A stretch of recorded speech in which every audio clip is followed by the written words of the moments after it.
मेरे इस चैनल पर आने वाले सभी श्रोताओं को और दर्शकों को मेरा सादर सप्रेम नमस्कार।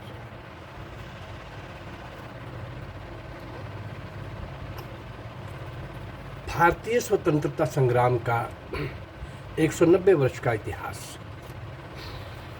इस चैनल के माध्यम से मैं उन साथियों को, उन महान क्रांतिकारियों को, उन हुतात्माओं को, उन प्रेरणादायक श्रद्धा केंद्रों को, भारत माँ के सपूतों को आपके सामने लाने का प्रयास कर रहा हूँ, जिनको इतिहास में कहीं पढ़ाया नहीं गया। एक से एक बढ़ कर के शौर्य और वीरता के नया इतिहास लिखने वाले, स्वर्णिम पृष्ठ लिखने वाले ऐसे सब महान सपूतों को कहीं भी बताया नहीं गया कि आज़ादी किन लोगों के कारण मिली। वास्तव में जिन लोगों के प्रयासों से, कुर्बानियों से, बलिदानों से आज़ादी मिली, वो ना बता करके हमें क्या बताया गया? आज़ादी नेहरू और गांधी ने लेके दी है। आज़ादी नेहरू और गांधी ने लेके दी है, कांग्रेस ने लेके दी है। मुझे लगता है कि इससे बड़ा कोई और क्रूअल मजाक, कोई ऐसा भद्दा मजाक और हो नहीं सकता। जिस कांग्रेस को अंग्रेज का, वो इटावा का, अंग्रेजों का कलेक्टर, कमिश्नर कांग्रेस का निर्माण कर रहा था, जो क्रांतिकारियों के लिए बहुत ही घातक था। देशभक्तों के लिए जेल तक ले जाना, यातनाएं देना, फांसी के तख्ते तक पहुंचाना, ये सारा आताताई का काम वो कर रहा था। घोर अत्याचार ढाने वाला वो अंग्रेज कलेक्टर कांग्रेस को शुरू करता है सर ए.ओ. ह्यूम 1885 में। क्या वो आज़ादी देने के लिए कांग्रेस का निर्माण कर रहे थे? अपने लिए सुरक्षा कवच, अपने लिए सुरक्षा कवच बना रहे थे। ऐसी सारी अवस्था के अंदर, ऐसी सारी अवस्था में, इस अवस्था में हमें जो पढ़ाया गया, वो बताया गया कि आज़ादी नेहरू और गांधी ने लेके दी है, जिन्होंने एक लाठी नहीं खाई, जिनकी जेलें भी वीआईपीज़ थीं, और जो सचमुच में देश के लिए न्यौछावर करके सब कुछ, जीवन का कण कण और क्षण क्षण, रक्त की एक एक बूंद तक बहा देने वाले, भारत माँ की बेड़ियां काटने के लिए स्वयं को कट जाने वाले, काट लेने वाले, फांसी के तख्तों के ऊपर हमेशा की नींद सो जाने वाले, उन सब महान आत्माओं को जो भुला दी गई हैं, उनको इस चैनल के माध्यम से मैं आपके सामने ला रहा हूँ। अभी कुछ दिनों से पंजाबी सूर में पंजाब के वो महान क्रांतिकारी, पूरे देश की 10 दिशाओं में, सब जगह से देश की आज़ादी के लिए भारत माँ के सपूतों ने सर्वस्व निछावर किया। मैं वो सारी 290 वीडियोज़ आपके सामने ला चुका हूँ, और इनमें से केवल 5-10 के आप नाम जानते होंगे, और वो भी केवल नाम ही जानते होंगे, उनके बारे में शायद ही कुछ जानते होंगे, 2-4 को छोड़कर। और ये मेरा लक्ष्य इसी काल में, 190 वर्ष के इतिहास में, 1757 से 1947 के बीच, इस 190 साल के इतिहास में एक 400 उन महान नायक और नायकों को आपके सामने लाने का मेरा प्रयास। उसी श्रृंखला में मैं आगे बढ़ता हुआ उन पंजाबी सूरमाओं को आपके सामने लगातार एक पंक्ति में लाता हुआ 18-20 में लगातार वो दे चुका हूँ। उसी को आगे बढ़ाते हैं। जिला लुधियाना के सुनेत गांव के महान क्रांतिकारी विप्लवी भान सिंह, सरदार भान सिंह, 1886-87 में ऐसा लगता है उनका जन्म हुआ होगा।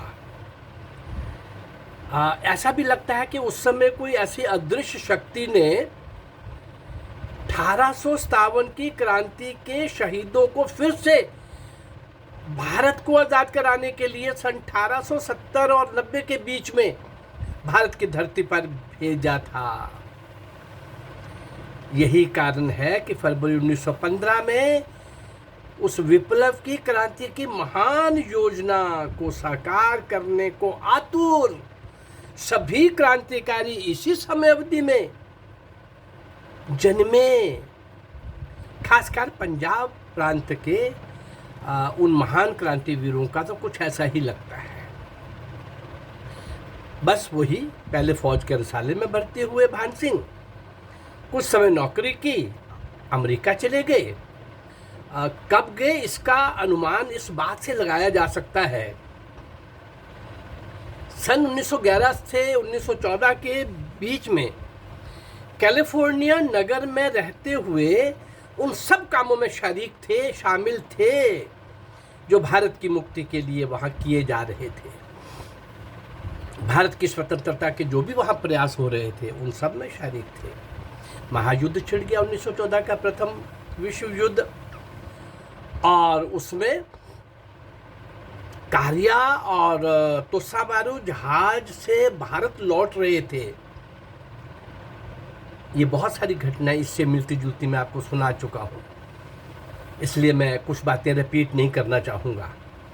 फिर वही इमिग्रेंट्स ऑर्डिनेंस के शिकार बने जो आ रहे थे लोग, क्योंकि रास्ते में ये गदर पार्टी का, गदर का प्रचार करते हुए आ रहे थे। तो 29 अक्टूबर 1914 को कलकत्ता पहुंचते ही उन्हें गिरफ्तार कर लिया गया, अरेस्ट कर लिया गया। नवंबर के अंत तक मिंटगुमरी जेल में बंद रहे। बाद में भान सिंह को छोड़ दिया गया। छोड़ने के बाद वो फिर अपने काम में तत्परता से जुट गए। कार्य जारी था, वैसे ही चल रहा था। 19 फरवरी 1915 की वो महान क्रांतिकारी योजना जो भेदियों के कारण, कुछ एक दो गद्दारों के कारण चौपट हो गई। 1857 की क्रांति में भी कुछ कमियां रह गईं, समय से पहले शुरू हो गई। और यहाँ पर बहुत बड़ी तैयारी के बाद, और लगता था वही 1857 की क्रांति का इतिहास फिर से दोहराया जाएगा, उसी प्रकार का प्रयास विश्वव्यापी जहाँ भी भारतीय रह रहे थे उन सब ने मिल करके तिथि निश्चित की हुई थी 19 फरवरी 1915 की, वैसी ही।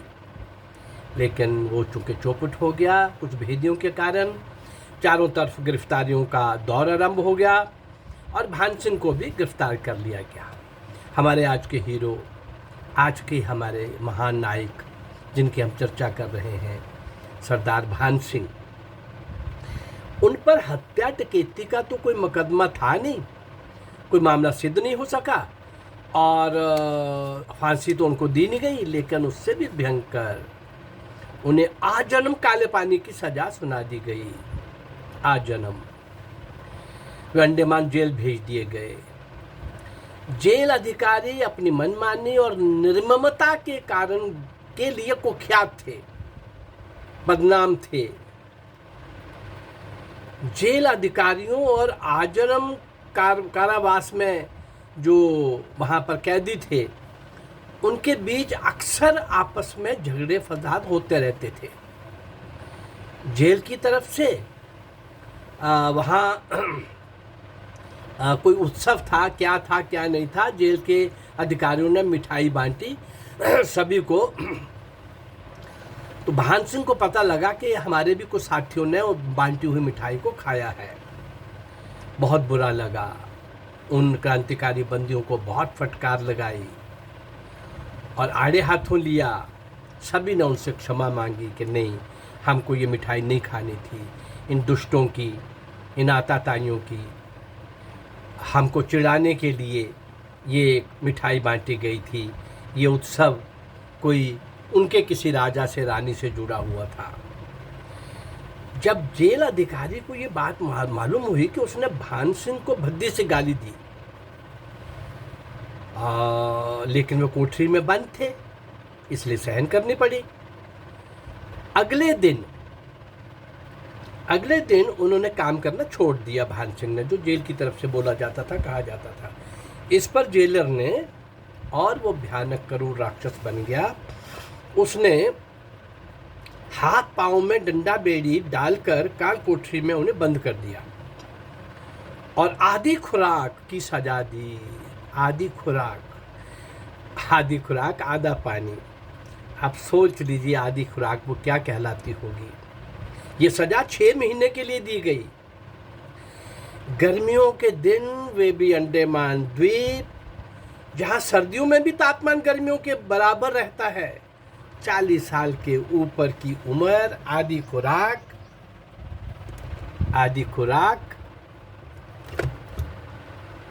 ये थोड़ा सा हिल रहा है मेरा स्टैंड। आधी खुराक और हम देखें सारा, थोड़ा सा स्टैंड मेरा जरा गड़बड़ कर रहा है। चलिए मैं पकड़ लेता हूँ इसको। हाँ, आधी खुराक और थोड़ा सा पानी, ये सब अनुमान की बात नहीं भाई, इसका संबंध भोगने से है। तब भी देश प्रेम के नशे में मदहोश भान सिंह ने एक दिन उसी काल कोठरी में बंदे हाथ जकड़े पांव गाना गाना शुरू कर दिया। क्या था वो गाना? मित्र प्यारे नू हाल मुरी दांदा कहना,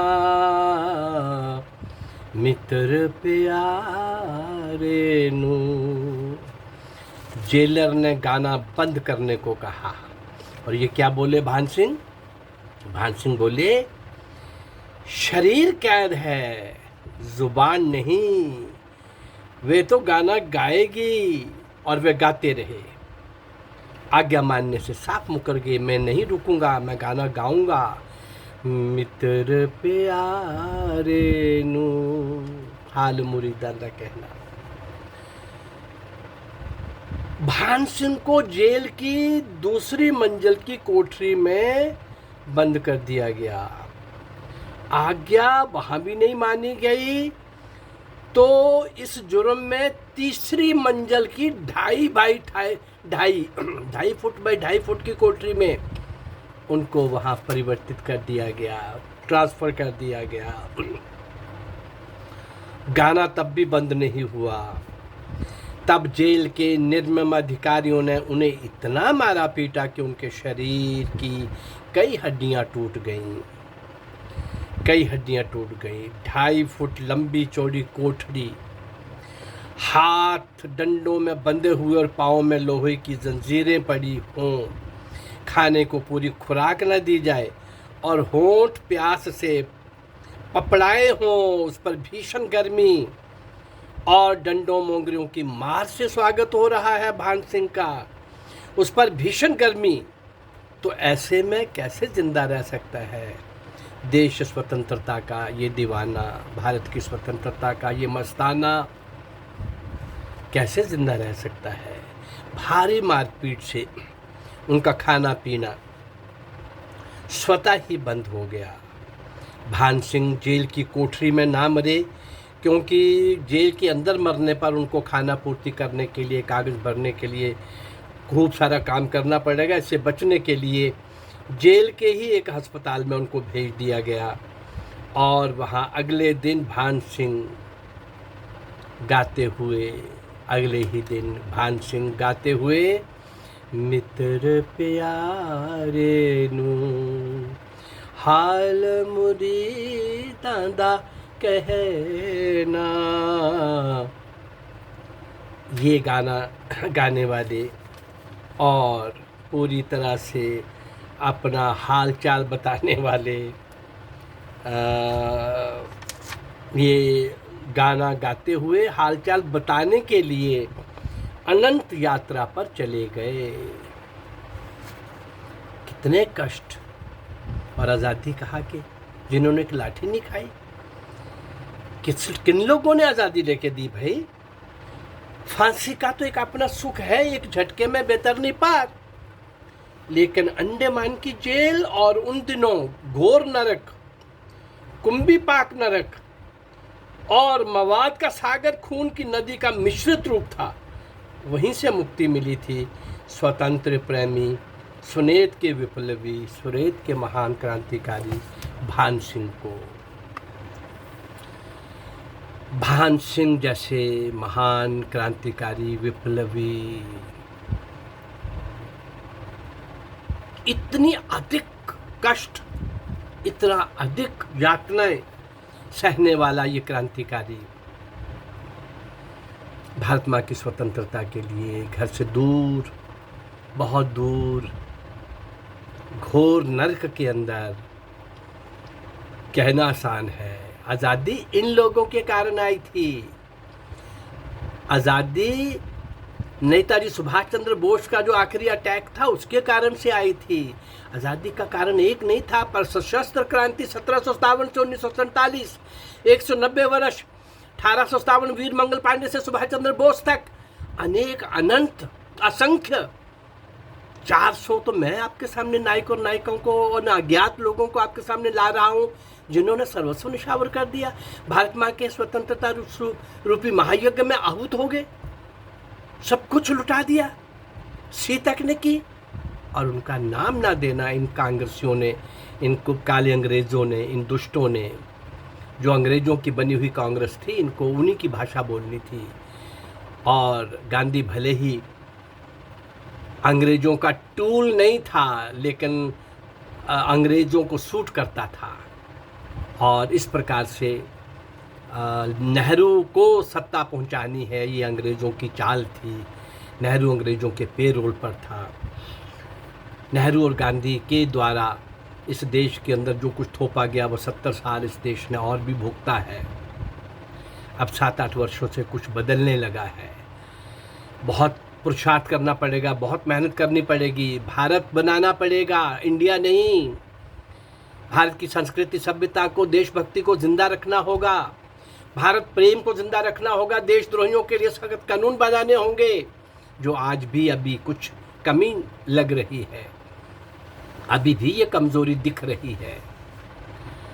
जाति कहाँ आती है, भी धर्म कहाँ आता है, मत कहाँ आता है, देश के नागरिकों के लिए कानून बनता है और वह कानून एक होता है।